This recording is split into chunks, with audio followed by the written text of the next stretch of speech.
안녕하세요. 놀라운 논란의 미스터 논란입니다. 손흥민 선수가 뛰고 있는 토트넘 소식 전달드리도록 하겠습니다. 토트넘의 트레이닝에서 발견된 여러가지 장면들에 대해서 알레스테어 골드 기자가 관찰한 내용이 토트넘 팬들 사이에서도 굉장히 화제가 되고 있습니다. 특히 이 장면을 잘 살펴보면은 손흥민 선수의 이번 시즌 포지션 거의 확정됐다라고 하는 걸 알 수 있고, 그리고 그 외에 토트넘의 다양한 이적 소식들도 나오고 있는데 어떤 이야기들이 나오고 있는지 바로 들어가 보시죠.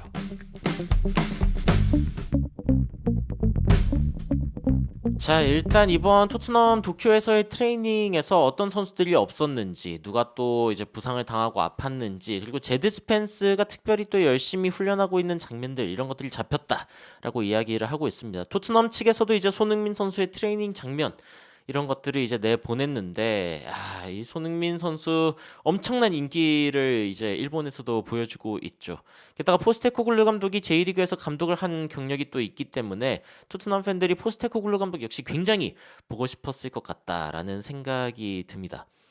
여하튼 이 경기 장면들을 보고서 이 외신에서 주목한 장면들, 어떤 것들이 있는지 하나씩 좀 살펴보면은, 일단 missing players, 이 없는 선수들이 있는데 어떤 선수들이 없었냐? 일단 티모 베르너가 약간 feeling unwell, 약간 이제 상태가 안 좋다라는 이야기가 나오고 있습니다. 그래서 쉰 것 같다라고 하고, 히샬리송, 데스티니 우도기, 알피 화이트만, 이런 선수들은 이제 그냥 벤치에 앉아 있었는데 다 이제 약간의 부상이 있다라고 이제 알려져 있죠. 하지만 이제 사인을 하기 위해서 나올 때는 이 선수들도 같이 나왔기 때문에 엄청난 상황은 아닌 것 같고, 그나마 좀 이제 그 재활을 좀 열심히 하면은 그러면 시즌에 참여할 수 있는 그런 상황이다라고 일단 이야기가 나오고 있습니다.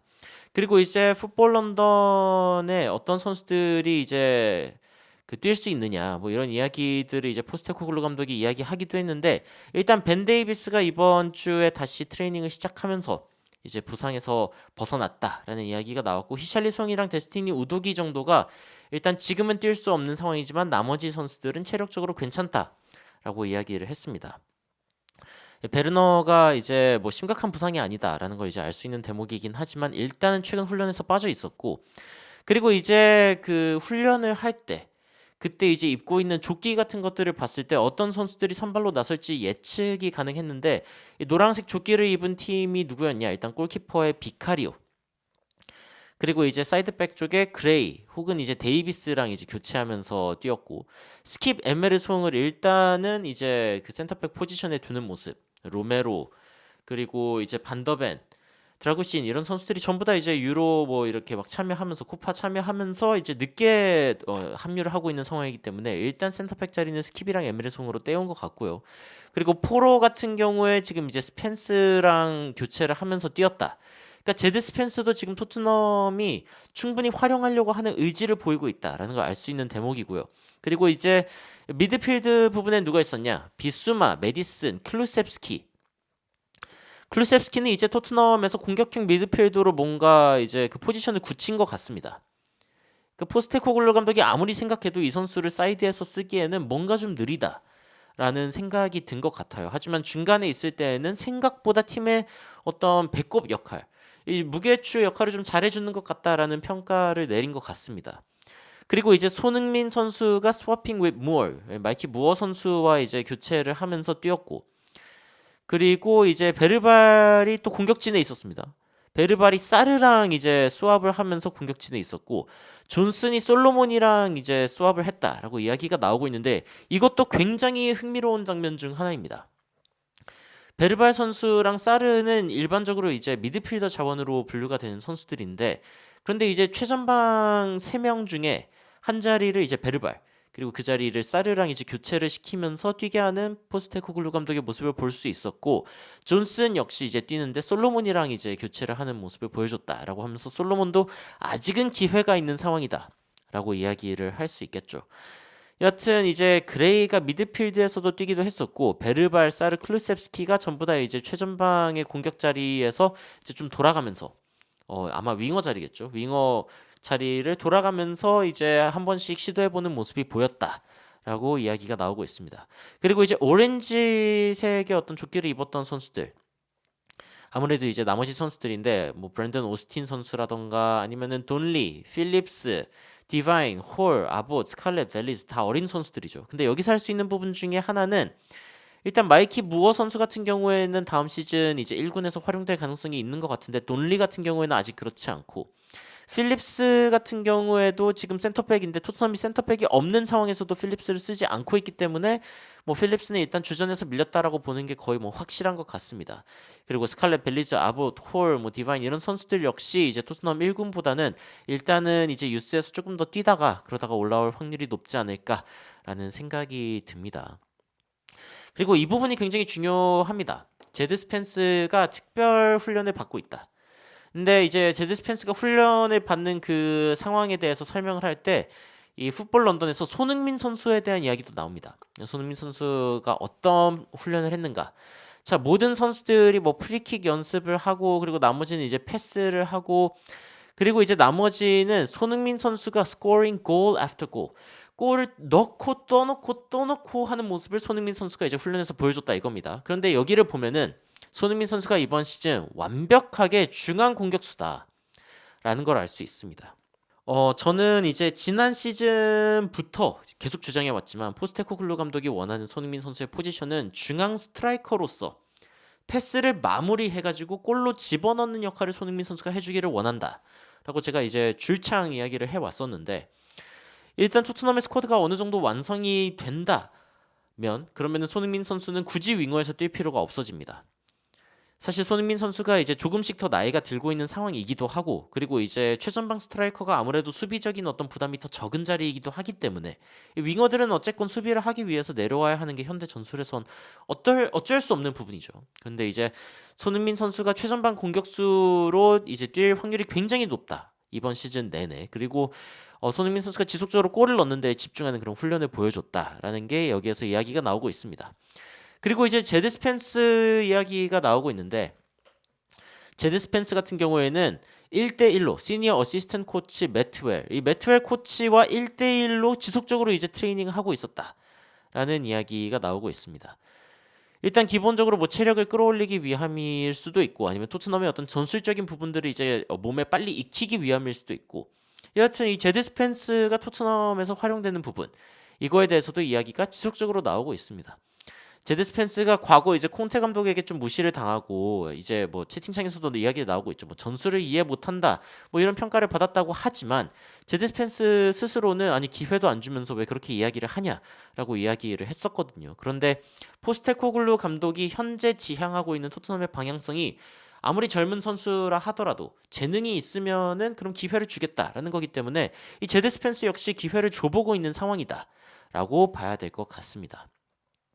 제드 스펜스 이야기가 나와서 말인데 에메르송 로얄이 이제 AC 밀란으로 간다는 이야기가 근래에 더 많이 나오고 있습니다.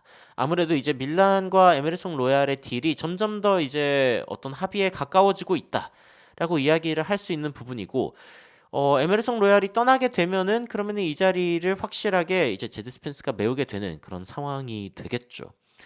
더 나아가서 이제 그 브리안 힐 역시 지로나로 가고 싶다라는 이야기가 나오고 있고 브리안 힐 측에서 이렇게 이야기를 했습니다. Brian wants to join Girona at all costs. 어떤 상황이 오더라도 나는 지로나에 가고 싶다라고 굉장히 강력하게 브리안 힐이 주장했다. 그러니까 토트넘에선 자신이 쓸모가 없는 것 같다라고 판단을 한 거겠죠. 그런데 이 부분에 대해서 토트넘 팬들 역시 나도 지로나로 그러니까 어떤 상황이 있더라도 힐이 지로나로 갔으면 좋겠다라고 하면서 굉장히 서로 윈윈인 그런 상황이 일어나고 있습니다. 에메르송 로얄도 이제 판매하고 그리고 이제 브리안 힐도 토트넘을 떠나고 이런 상황이 오고 있는 가운데 어쨌건 윙어 자원이 그럼 필요한 토트넘에서 누구를 데려올 것인가 이 상황에서 키에사에 대한 이야기가 나오고 있습니다. 풋볼 이탈리아 여기에서 이제 키에사가 지금 토트넘으로 오고 싶어 한다라는 이야기가 전해지고 있는 것인데 토트넘이 지금 로셀소를 내보내고 그리고 어쩌면 히샬리송까지 내보내면서 새로운 공격수들을 데려오려고 하고 있다. 그리고 그 중에 하나가 키에사다. 라고 이야기가 나오고 있는 거죠. 그래서 조금 더 이제 다른 기사, 현지 기사 좀 살펴보면은 자, 이탈리아 아울렛 스포츠 미디어 세트 여기에서도 이제 키에사가 이탈리아에 굿바이 하고 그리고 토트넘에 현재 3천만 유로에서 3,500만 유로 가까운 가격으로 갈 수 있다라는 이야기가 나오고 있습니다. 그런데 저는 이 계약 처음에는 제가 키에사에 대한 그 이적설이 떴을 때 굉장히 좋은 이적일 수도 있겠다라는 생각을 했는데 근래 제가 통계들을 좀 살펴보면서 이 선수를 쓰느니 양민혁 선수를 즉시 주전으로 활용하는 게 더 나을 것 같은데라는 생각이 들기도 했습니다. 그 이유가 있는데 자 일단 토트넘 팬들이 지금 루카스 베르발, 뭐 아치 그레이 그리고 양민혁 선수와 같은 젊은 선수들에 대한 영입만 지속적으로 영입이 됐기 때문에 조금 더 큰 빅네임에 대한 영입에 대해서 지금 갈증을 느끼고 있다. 라고 지금 외신에서 표현하고 있거든요. 그러면서 키에사가 만약에 오게 된다면은 사람들이 벌떡 일어나가지고 환영할 거다라고 이야기를 했는데, 근데 저는 이 상황, 이 페데리코 키에사 선수가 지금 이제 26살이고, 그리고 이 선수의 여러 가지 스탯을 살펴보면은 일단 이제 3,500만 유로 정도의 몸값이기 때문에 그냥 몸값 그대로 이제 토트넘이 데려올 수 있다라는 보도가 있는 겁니다. 키 175에 이제 왼쪽 윙어가 주 포지션이다라고 이야기가 나오고 있지만 포지션은 양쪽 윙어 그리고 공격형 미드필더도 뛸 수 있는 선수이고요. 그런데 이 선수 몸값이 생각보다 그렇게 높지가 않습니다. 나이에 비해서. 이유가 있는데 2021년에 이제 피크를 달성하죠. 이때 당시에 마켓 밸류가 7천만 유로였는데 이때 당시에 피크를 찍고 내려옵니다. 그 이유가 뭐냐면은 이때 부상을 당하거든요. 이때 부상을 당합니다. 이때 부상이 얼마나 컸냐면은 269일 동안 쉬어야 되는 엄청나게 큰 부상을 이제 안게 됩니다. 이게 이제 십자인대 리가먼트 티어라고 이제 이야기가 나오고 있는데 이게 이제 그 십자인대 파열이고 이걸로 인해서 1년 가까운 시간을 이제 못 뛰게 되죠. 45경기를 놓칩니다. 국가대표팀이랑 유벤투스 경기를 다 포함해가지고.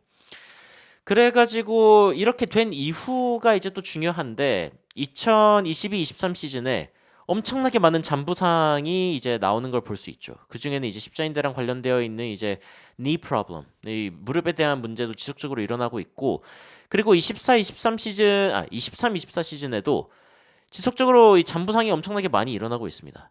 그러니까 뭐 큰 부상이 일어나고 있다라고 이야기하기는 좀 어렵지만 부상이 좀 자주 일어나고 있는 선수라는 점을 감안할 때 이 선수를 3,500만 유로씩이나 주고 데려오는 게 맞나? 라는 생각이 기본적으로 드는 거죠. 물론 이 선수 2023-24 시즌에 유벤투스의 승리에 공헌한 선수, 그러니까 우승에 공헌한 선수이기는 합니다만 전성기는 2021년이었습니다. 2021년이었고 심지어 2021년에 이제 풋볼러 오브 더 이어 올해의 축구 선수 상을 이제 이탈리아에서 받기도 했는데 유벤투스에서 이제 2번 우승을 3번이죠. 사실 이것까지 포함하면은 슈퍼컵까지 포함하면 3번인데 이런 경력이 있는 선수라고 해도 부상이 이 정도로 많은 선수를 데려오는 게 맞을까? 심지어 지난 시즌 딱 봤을 때 세리에에서 이제 33경기를 뛰었고 9개의 골, 3개의 어시스트 정도를 기록했는데 그러면 그냥 존슨이나 아니면 베르너를 쓰는 게 낫지 않을까라는 생각이 들 정도로 사실 스탯 자체도 그렇게 인상적이지 않습니다. 이 선수가 이제 해줄 수 있는 역할이 이제 쿨루셉스키랑 좀 비슷하다고 이야기할 수 있는데 이 선수를 굳이 쓰는 게 맞을까라는 생각이 이제 통계를 봐도 드는 거죠. 이런 걸 보면은 토트넘이 양민혁 선수를 이제 영입한 것이 굉장히 신의 한 수다라는 생각이 들기도 합니다. 최근에 전북현대 요즘 뭐 전북현대 꼴이 말이 아니긴 하지만 그 강원과의 경기에서 1대 0으로 이제 선제골을 넣은 상황이 이제 이 토트넘 팬들 사이에서 굉장히 화제가 됐고 이쪽이 아니라 저쪽인데 골의 궤적이 이제 요쪽이었죠. 굉장히 어려운 각도로 이제 꽂아 넣었는데 양민혁 선수의 이 선제골, 게다가 이제 그 뒤에 쏟아지는 이 추가골에서의 이 어시스트까지 굉장히 좋은 패스를 보여주면서 2개의 공격 포인트를 기록했습니다. 양민혁 선수가 벌써 이제 8개의 골 그리고 4개의 어시스트를 기록하고 있는 상황인 건데 야 이거 진짜 쉬운 각도가 아니었다 골이. 그리고 이 수비수 맡고 있던 수비수가 김진수인데 과거에 호펜하임에서 뛰었던 선수이기도 하고 국가대표팀 수비수인데 이런 선수를 상대로 이 정도의 퍼스트 터치 그리고 골까지 넣을 수 있다는 게 이 선수의 어떤 잠재력을 증명한다 라고 이야기를 하면서 굉장히 기대하는 토트넘 팬들의 모습을 볼 수 있습니다. 게다가 이제 한국어로도 댓글이 달립니다. 양민혁 화이팅. 이제 106개의 추천을 받았는데 여기에 이제 추천을 단 토트넘 팬들도 그냥 이제 그 신뢰하면서 어포트 그러니까 그냥 그 추천을 했다라고 이야기를 하면서 양민혁 선수에 대한 굉장한 응원을 이제 하고 있습니다. 나중에 이제 마이키 무어, 랭쇼와 같은 토트넘 기대주와 함께 양민혁 선수가 앞에 서게 된다면은 그러면 진짜 2028년에 토트넘 뭐 진짜 모든 트로피 다 딸 수 있지 않겠냐, 쿼드러플도 기록할 수 있을 것 같다라고 하면서 토트넘 팬들이 기뻐하는 모습을 보여주기도 했는데, 이 양민혁 선수의 영입에 대해서 특히 이제 여러 가지 주목받는 부분이 있지만, 안제 포스테코글루 감독이 셀틱에 있을 때부터 아시아 선수들에 대한 영입을 굉장히 많이 했죠. 오연규 선수도 그렇고, 뭐 토모키 이타와, 유키 코바야시, 여기에 마에다 선수, 레오 하타테, 뭐 요스케 이데구치 등등, 이제 과거에 자신이 J리그에서 뛰었을 그 J리그의 감독으로서 활약했을 때 일본 선수들에 대해서 많이 알고 있고, 또 아시아계 선수들에 대한 관심이 많은 포스테코글루 감독이기 때문에 또 오연규 선수까지 영입을 했었단 말이죠. 이후에 이제 셀틱에 양현준 선수가 가고 뭐 그러기도 했었는데, 여튼 양민혁 선수까지 영입을 하면서 이 안제 포스테코글루 감독의 아시아 선수 사랑은 지속되고 있다 라는 평가가 이제 외신에서도 나오고 있고, 특히 이제 양쪽 윙어를 뛸 수 있는 양민혁 선수가 현재 토트넘에 채워줄 수 있는 공백이 꽤 크다. 특히 이미 지금 K리그 윙어들과 비교했을 때 골도 가장 많이 넣고 있고, 그리고 이제 그 기대값 역시 가장 높고, 프로그레시브 런, 공을 달고 앞으로 뛰어가는 능력 역시 K리그 1위, 그리고 드리블 성공률 같은 경우에는 K리그 2위, 태클 그리고 가속도 뭐 이런 부분들을 다 봤을 때에도 K리그에서 1위를 기록하고 있는 선수가 바로 이 양민혁 선수이기 때문에 토트넘과 굉장히 어울리는 선수고, 즉시 주전감으로도 뛸 수 있을 만한, 물론 이제 EPL 무대에 적응을 하는 시간이 필요하겠지만 분명히 잠재력 있는 선수다. 성인들과의 어떤 비교에서도 전혀 밀리지 않고 압도적인 어떤 활약을 보여주고 있는 양민혁 선수에 대해서 굉장한 기대가 올라오고 있습니다. 토트넘 팬들은 어쨌건 이제 측면에 뭐 클루셉스키, 존슨, 솔로몬 같은 선수들이 있기는 하지만, 이 선수들 말고 좀 새로운 옵션들이 있었으면 좋겠다라고 생각을 하고 있고, 키에사가 물론 이제 굉장히 재능 있는 선수일 수도 있기는 하지만 부상이 있었기 때문에, 그래서 이 선수에 대한 기대보다는 어쩌면은 양민혁 선수가 훨씬 더 낫지 않을까라는 이야기가 이제 현지에서도 나오고 있는 거죠. 그리고 이제 이적에 대한 이야기를 좀 이제 전망을 해보면서 이야기를 좀 마칠까 하는데, 포스테코글루 감독이 이적에 대한 질문을 받았을 때 이때 당시에 어떤 이야기를 했냐면은, 이 윈도우, 그러니까 그 이적 시장 시작할 때 자신이 원했던 어떤 영입 대상들, 그 대상들로부터 지금까지 변화가 없었다. 그러니까 자신이 영입하고자 하는 대상 자체는 지금까지 변화가 없었기 때문에 결국에는 인내가 중요하고, 다른 선수들을 그냥 대체해가지고 사인하고 싶지 않은 상황이다 라고 이야기가 나오고 있습니다. 그래서 이제 우리가 알 수 있는 점 중에 하나는, 토트넘이 여전히 지금 영입을 하려고 하는 선수가 있고, 그리고 그 선수들은 이전에 이야기가 나왔던 선수다. 그래서 이제 토트넘 팬들이 어떻게 이야기하고 있냐면은, 에제, 네투, 아이반 토니, 뭐 토니 갤러거, 그리고 이제 데이비드, 이 정도 선수들과 지금 연결이 되고 있는 거니까 이 선수들 중에 3명 아닌 것 같냐, 에제랑 네투 정도가 이제 확실하게 원하는 선수들인 것 같다라는 이야기가 나오고 있습니다. 네투도 부상이 있었고 키에사도 부상이 있었지만, 현재 폼을 봤을 때는 키에사 쪽은 별로 그렇게 필요한 영입이 아닌 것 같다라는 생각이 듭니다. 오히려 에제, 네투 같은 선수들이라면 또 이해가 가고, 그리고 이제 히샬리송이 떠날 것을 대비해서 알반 토니라던가, 아니면 중원에 약간 더 뎁스를 주기 위해서 뭐 갤러거 정도, 뭐 이런 거는 이제 이해가 됩니다만, 여튼 토트넘은 여전히 원하는 영입 대상을 바꾸고 있지 않고, 그리고 모든 영입은 굉장히 조심스럽게 계획되어서 진행되고 있는 것이다. 그런 거를 생각해 보면은 양민혁 선수의 영입도 그냥 뭐 단순한 어떤 우연이라던가, 아니면 레비 회장의 어떤 투자해보자 뭐 이런 식의 어떤 그런 게 아니라, 포스테코글루 감독이 실제로 활용하고 싶어하는 선수, 그리고 토트넘이 애초에 어느 정도 관심을 가지고, 그리고 이 영입을 기획했던 선수다 라는 거를 알 수 있는 대목이 아닌가라는 생각이 들기도 합니다. 여튼 여러 가지 이야기들을 전해드렸는데, 여러분들은 프리시즌에서 나오고 있는 여러 가지 이야기들, 손흥민 선수의 중앙 스트라이커 확정, 그리고 페데리코 키에사의 영입설, 그리고 더 나아가가지고 양민혁 선수의 미래 활용 가능성 등등에 대해서 어떻게 생각하시는지 굉장히 궁금합니다. 댓글로 의견 남겨주시면 더욱 흥미로운 내용으로 여러분들 찾아뵙도록 하겠습니다. 이상 놀라운 논란 미스터 논란이었습니다. 시청해주셔서 감사합니다.